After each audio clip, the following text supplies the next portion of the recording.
আর যে চোরা ও তো গোসল করে, ও চিন্তা করছে আমার মতো চুরি টুরি করে ও গোসল করতে আসছে, কথা বলছে। এখন আমরা তো মনে করছি কি যে ইসলামের নামে দল লইয়া রাস্তায় পাড়ি জমাইছি, তা ইসলাম তো আর ধোকাবাজি না, ইসলাম তো অসত্য বলে না।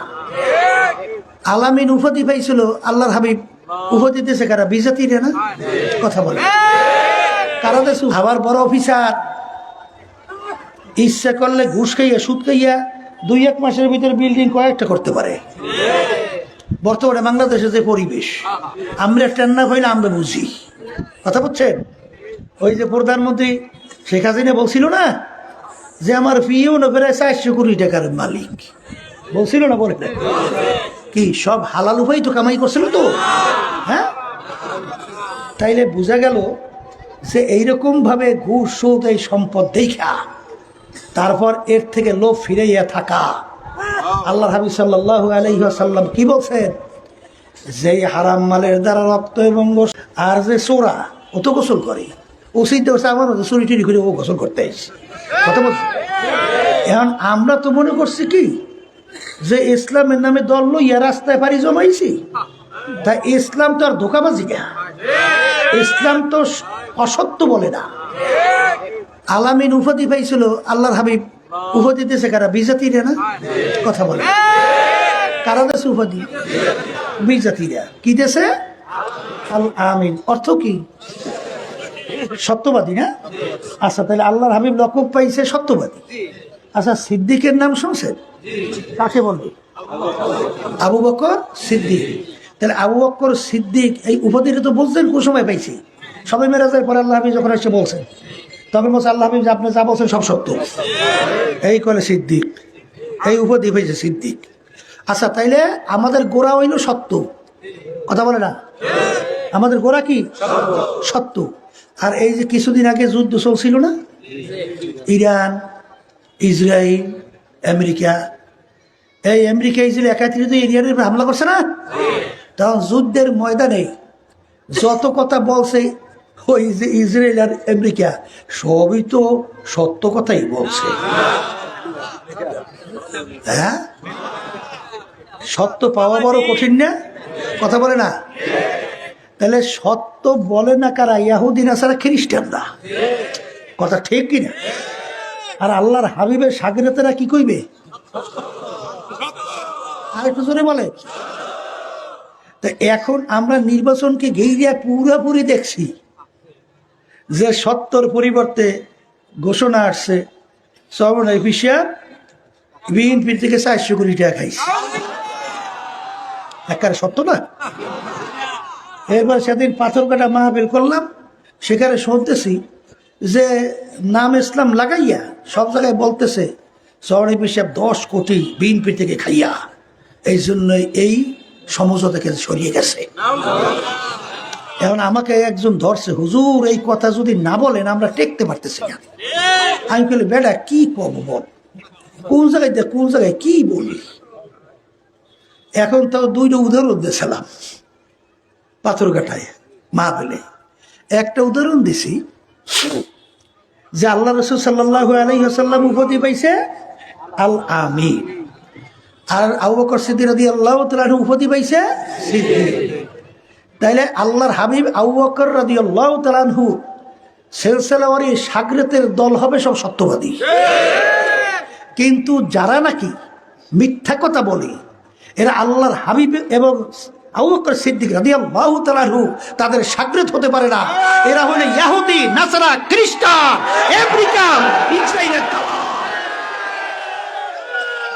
এই একটা উদাহরণ দিছি, কথা বলছেন। আর একটা উদাহরণ দিছি যে আল্লাহ নবী সাল্লাল্লাহু আলাইহি ওয়াসাল্লাম শবে মেরাজে গেছিল। কোথায়? আচ্ছা, শবে মেরাজে যখন আল্লাহর হাবিব একটা জায়গায় জিবরাইল সাল্লাল্লাহু আলাইহি ওয়াসাল্লাম সঙ্গে পৌঁছলো, তখন জিবরাইল সাল্লাল্লাহু আলাইহি ওয়াসাল্লাম কি বলছে?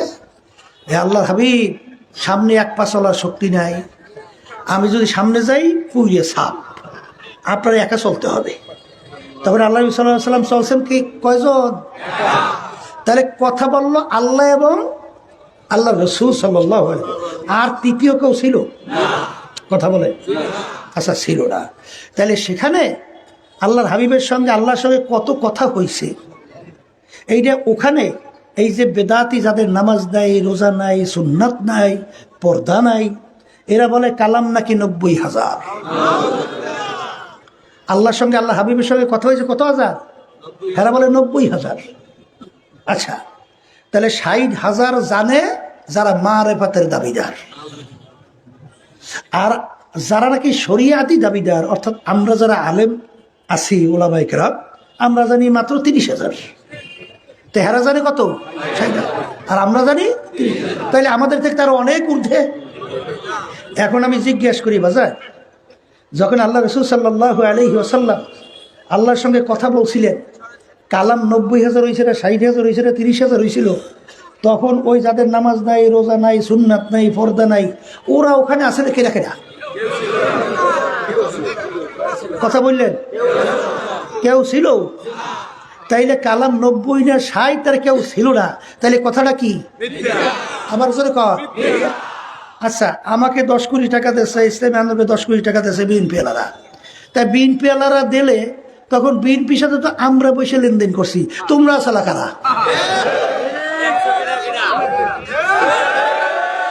কেউ আসিল? তাইলে যেরকম ওই বেদাতি ওরা যেরকম রেখে আল্লাহ আল্লাহ রসুলের সঙ্গে কথার সময় কেউ ছিল না, যা বলে সব মিথ্যা, তো ওরা সব মিথ্যা। এবং ভালো করে যাই না রাখো, ওরা দুনিয়া তো ধ্বংস হবে, আখিরাত তো ধ্বংস হবে কোনো সন্দেহ নেই। কথা ঠিক না বেঠি? আল্লাহু আকবার। আগের যুগে আমরা ঘটনা শুনি কি, মোল্লা জিয়াউর রহমাতুল্লাহি আলাইহি অনেক কিতাবের লেখক, বহুত কিতাব লিখছে। একজন এসে বলতেছে, হুজুর আপনার স্ত্রী তো বিধবা হয়ে গেছে, আপনার স্ত্রী বিধবা হয়ে গেছে। এই যে শোনার পরে আল্লাহর বান্দা এমন কান্না শুরু করছে, আরে এখন বেচারির অবস্থা হবে কি? বেচারি এখন অবস্থা কি হবে? এখন একজন এসে বলতেছে, হুজুর আপনি কাঁদতেছেন কেন?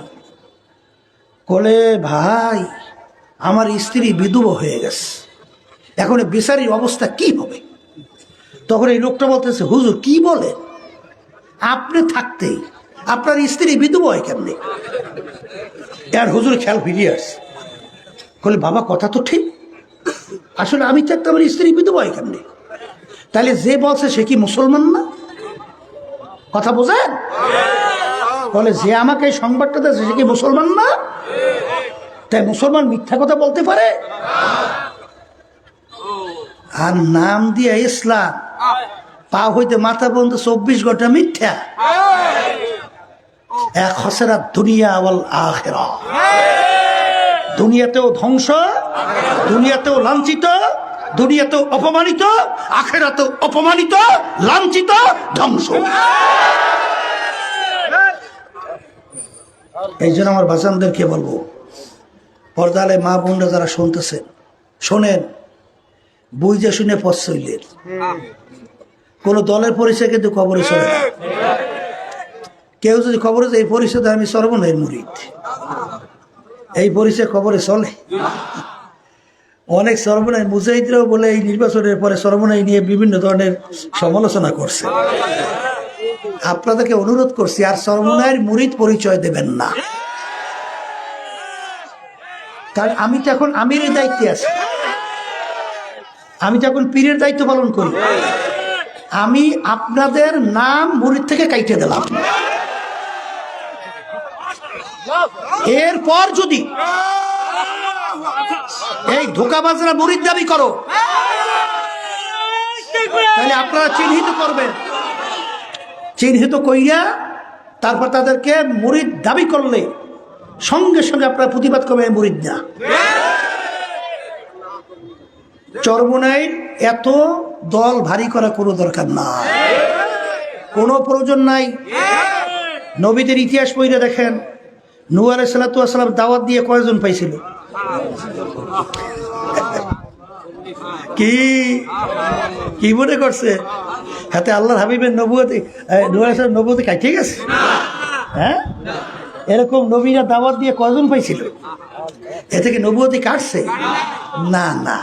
বরঞ্চ আল্লাহ নবী সাল্লাল্লাহু আলাইহি ওয়াসাল্লাম যখন দেখেন যে এখনো কেন এই কাফেরের দলেরা ওরা কেন ঈমান আনতেছে না, ওরা কেন মুসলমান হয় না, আল্লাহ নবী এমন প্রেশান হয়ে গেছে, মনে হয় যে নিজের ধ্বংস হয়ে যাবে।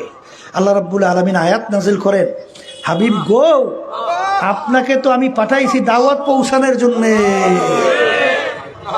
ওরা মানবে বা না মানবে এ দায়িত্ব আপনার না। আপনি ইচ্ছা করলেই তাদেরকে হেদায়েত করতে পারবেন না। হেদায়েতের মালিক আমি আল্লাহ। আপনাদের দায়িত্ব শুধু দাওয়াত পৌঁছে দাও। এই জন্য আমরা বাজানদেরকে বলবো যে খবরদার, ভালো করে মনকে বুঝাবেন, তারপর পথ চলবেন। আল্লাহর রহমতে পরিষ্কার বলছি, যারা হাসেন আর যারা যাই যা বলে, কিন্তু আল্লাহর রহমতে ওই সর্বনায়ের মুরিদ কমছে না বাড়ছে, এই জন্য আমাদের আল্লাহর রহমতে বাড়লে একটু মনে খুশি লাগবে, এটা ঠিক আছে। কিন্তু কমে গেছে নিয়ম ছাড়া, মানে নিয়মের বাহিরে কমে গেছে, এতে আমাদের আরো খুশি লাগবে। কারণ বেজাল লইয়ে চল থেকে দুবিপদ, আর যদি অল্প কমও হয় চলতে কিন্তু একটা আলাদা অন্তরের শান্তি, ঠিক না? যাই হোক, এই জন্য আমার বাজানদেরকে বলবো, পর্দা আলে বাবনদেরকে বলবো, আমি আপনাদের সামনে যে কোরআন কারীম আয়াত শরীফ তেলাওয়াত করছিলাম, সেই কোরআন কারীম আয়াতের ভিতরে আল্লাহ বলতেছেন, মৌতের পরে আমি মানুষগুলোকে 2 টাকা ভাগে ভাগ করব। কয় ভাগে? 2 ভাগে ভাগ করব। 1 ভাগ আমি সাজাইয়ে পরে আমার মেহমান খানা বেহেশতের ভিতরে জায়গা দেব। আর এক শ্রেণীর ওদের আমল নামা নেকের পাল্লা যদি হালকা হয়, গুনার পাল্লা ভারী হয়, ওদেরকে আমার শাস্তির জায়গা জাহান্নামের ভিতরে ফালাবো। কথা ঠিক কিনা? এখন বেহেশতে যাওয়ার আশায়, জাহান্নাম থেকে বাঁচার আশায় আমরা তো বাড়ি ঘরে কাজ করবো সব ফালাইয়া, তারপর তো মাহফিলে আসছি। এই জন্যই আসছি না, এই তরিকার সাথে জড়াইছি, নামাজে যাই, রোজায় যাই, হজ করি, তাসবিহ তাহলিল আদায় করি, দান সৎকা করি, সবই তো জাহান্নাম থেকে বাঁচা, বেহেশতে যাওয়া। আশা তো এইটাই।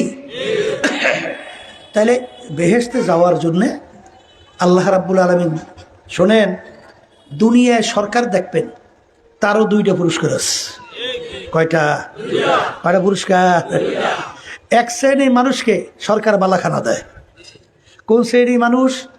এসপি, ডিসি, এই বিভিন্ন সেক্রেটারিয়েটের সচিব, বিভিন্ন বড় বড় যারা কি দায়িত্বশীল, এদেরকে সরকার কি দেয়? বালাখানা।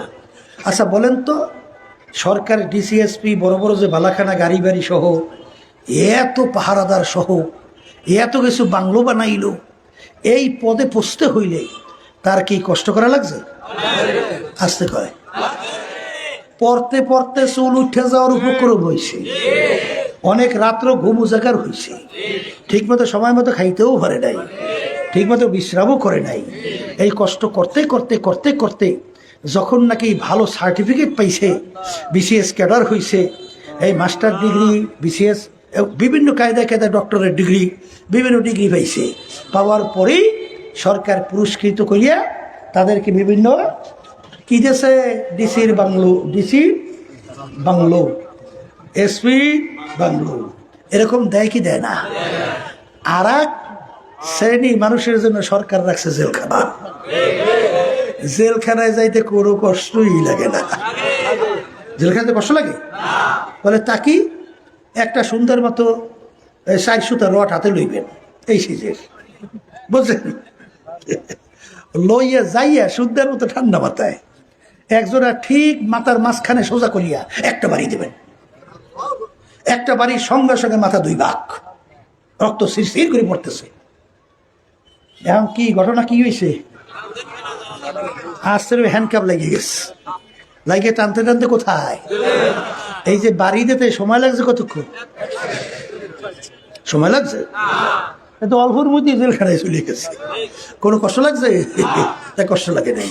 কিন্তু ওই যে বাংলো পাইতে আর এই সম্মান পাইতে কিন্তু কষ্ট করা লাগছে। তা আল্লাহ রাব্বুল আলামিনও মানুষের জন্য দুইটা জায়গা রাখছে, একটা মালিকের পুরস্কারের জায়গা বেহেশত, আর একটা হলো মালিকের শাস্তির জায়গা। বেহেশতে যাওয়ার জন্য কিন্তু পরিশ্রম করা লাগবে। আসতে বলে বেহেশতে যাওয়ার জন্য কি লাগবে? আর জাহান্নামে যাওয়ার জন্য কোনো কষ্ট লাগবে না। কলে হুজুর তা কেমন? এই শীতের রাত্র প্রচন্ড, ওরে ঠান্ডা, ওদিকে এবার ল্যাপ কম্বল মুড়ে দিয়া শেষ রাইতে ঘুমটা একটু সুগমিত হয়, ওই সময় কি উঠতে মন চায়? ওই সময় মুয়াজ্জিন মসজিদের মধ্যে আসসালাতু খায়রুম মিনান নাওম, ঘুম হইতে নামাজ ভালো। ওদিকে তো মন চায় না। যারা নাকি আমার মালিকের পুরস্কৃত জায়গা বাংলোতে যাইতে চান বেহেশত, তখন তারা ল্যাপ কম্বল ফালাইয়া ঠান্ডা পানিতে অনেক সময় উজু কইরা তারপর মসজিদের ভিতরে যাইয়া নামাজে দাঁড়ানো লাগে। আরাম না কষ্ট? আসতে বলেন। এই গরমের দিনে রমজান মাসের রোজা, এই মাগরিবের আগে আগে খেতে কামারে যারা কাজ করে, তখন তারা বোঝে যে পানির পিপাসা কত কষ্ট। মনে হয় এক পুষ্করির পানি পাইলেও এক টানে মনে হয় খাইয়ে ফেলবে। কথা ঠিক না বেটি? পানির ভিতরে ডুব দেয়, পানি খায় না। ওদিকে তো গলা শুকিয়ে গেছে, কলিজা শুকিয়ে গেছে। ওরে কষ্ট রে কষ্ট। হ্যাঁ, এই কষ্ট করা লাগবে। আর কি এরপরে আপনার সুন্নাত তরিকায় চলা কষ্ট না? আর বর্তমানে পর্দার কষ্টের তো শেষই নেই। পর্দার কষ্টের তো কোনো শেষ নাই। বর্তমানে তো পাল্লা বাইরেছে, বৈষম্য দূর করতে যাইয়া মহিলা কবু যুবতী যুবতী মেয়েদেরকে নিয়ে একাত্রে ছবি তোলার প্রবণতা তো শুরু হয়েছে না? হয় নাই? হ্যাঁ, এই পর্দা হুকুম ফরজটা কি আমার? একটু বলেন। কোন পীরের, কোন মুফতি মুহাদ্দিসের, না ডাইরেক্ট আল্লাহর হুকুম? আল্লাহর হুকুম এইটা পরিবর্তনের সুযোগ আর আছে? কোরআন কারীম আর নাযিল হয়, নবী আর আসবে, তা আল্লাহর হুকুম ফরজ, এই পর্দা নাকি বাদ হয়ে যাবে? এখন আমরা কইলে আমাদের মুখে এটা দোষ। আল্লাহ বলছেন আমরা শুনাই। এই পর্দা করার কষ্টের শেষ আছে? হ্যাঁ, মেয়েদের সঙ্গে যুবকরা ডলাডলি হাসাহাসি করা, এর সে মজার থাকে কি? হ্যাঁ, কি বোঝে? তখন তার থেকে ফিরিয়ে থাকা কি কষ্টের শেষ আছে? সুন্নাত তরিকায় চলা কি ছোটবেলায় বুঝি নেই, বুঝছেন? ওই অনেক সময় স্কুলে স্পোর্টস হইতো না, স্পোর্টস এখন হ্যাঁ ওই স্পোর্টসে দেখাই তো একটা খেলা, কি একটা পর্ব আর কি পর্ব করে, যেমন খুশি তেমন সাজো। তাই যেমন খুশি তেমন সাজো। তাই দেখতাম কেউ ভাল্লুক হয়ে যাইছে, ভাল্লুক, বুঝলেন? কেউ ওই শয়তানের সুরত ধরে আইছে, কেউ বিভিন্ন, মানে যেরকম করি সেরকম সাজো। তেমন বুঝতাম না যে ঘটনাটা কি, এই পর্বটা কিসি। এই পর্বটা কিন্তু ইহুদি নাসারা খ্রিস্টানদের একটা নীল নকশা। কারণ মুসলমান যে দাবি করে যেরকম ইচ্ছে সেরকম চলতে পারবে? আসতে বলে পারবে না? চলার ব্যাপারে আল্লাহর নির্দেশ, রাসূলের নির্দেশ আছে না? নাই না? যেরকম ইচ্ছে সেরকম চলবে, এটা হলো পশুর কাম। যেরকম ইচ্ছে সেরকম চলবে, মুসলমান পারবে না। তা এইরকম ভাবে সুন্নাত তরিকায় যুবকরা দাঁড়িয়ে রাখা, আর একজনে টিটকেরিও মারে। কি ব্যাপার? কি কঠিন ব্যাপার না?